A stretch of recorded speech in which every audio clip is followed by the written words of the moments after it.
Masantésexuelle.com, c'est si bon d'agir. Donc ma première question, Jack, que pouvez-vous dire par rapport à l'infidélité, c'est-à-dire qui est concerné par l'infidélité?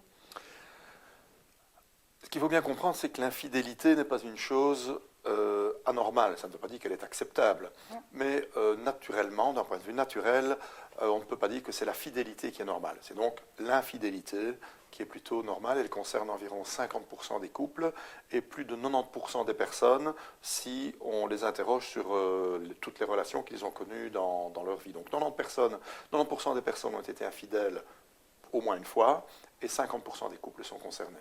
Et au vu d'un tel pourcentage, est-ce qu'il y a des moyens pour la prévenir? Il y a des moyens pour la limiter, dirais-je, puisqu'il n'y a pas de risque zéro, il n'y a pas de résultat à 100%. Je pense qu'on peut considérer que l'infidélité provient lorsqu'une forme d'habitude vient générer de l'ennui et que l'ennui vient générer un manque ou une illusion de manque. Or, généralement, un couple se forme parce qu'on est amoureux. On croit, on pense, on espère que l'amour est éternel et que donc les choses vont se faire de manière naturelle et que quand on aime un jour, on aime toujours. Ce n'est pas du tout le cas. Donc la première chose à mettre en place, c'est absolument des stratégies, je dirais, qui permettent d'éviter l'ennui et donc de se renouveler régulièrement et de maintenir le sentiment amoureux.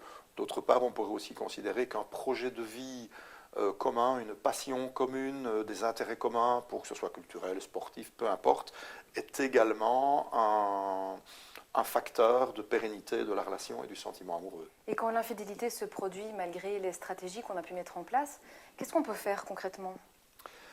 Alors j'aurais tendance à dire que la première chose à faire, c'est de ne rien faire. Et que la première chose à éviter, c'est la précipitation. Donc généralement, lorsque une infidélité est découverte, a fortiori lorsqu'elle est découverte par hasard ou par un tiers, ce qui est quand même relativement fréquent, c'est vraiment de ne pas prendre de décision, et notamment de décision de rupture immédiate, parce qu'on est à ce moment-là dans un état émotionnel tel que les émotions l'emportent très largement sur la raison, et qu'on a souvent tendance à prendre des dispositions qui viennent aggraver encore la fracture, la blessure, la souffrance qui est générée par la dite infidélité. Ce qu'il faut comprendre, c'est que souvent on confond infidélité avec non-exclusivité sexuelle, ou fidélité avec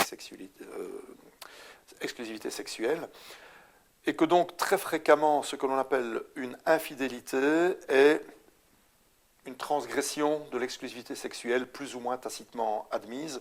Et donc la première chose à faire, c'est vraiment de laisser passer un peu de temps, de ne pas se croire obligé ni à pardonner ni à condamner, de se donner un petit temps de réflexion, éventuellement de consulter un sexologue ou un conseiller ou conseillère conjugale, de manière à déterminer quelles sont les raisons qui sont venues provoquer cette infidélité et éventuellement remettre en place des stratégies de reconstruction de manière à ce que cet accident d'exclusivité devienne peut-être un petit peu un argument de force et de solidification de la relation, au même titre que quand on se casse une jambe, eh bien, là où elle se ressoude, c'est là qu'elle devient la plus solide. Je pense qu'on peut parler plus ou moins du même système en termes de sentiments amoureux.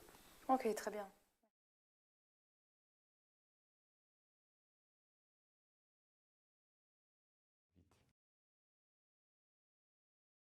Masantésexuelle.com, c'est si bon d'agir.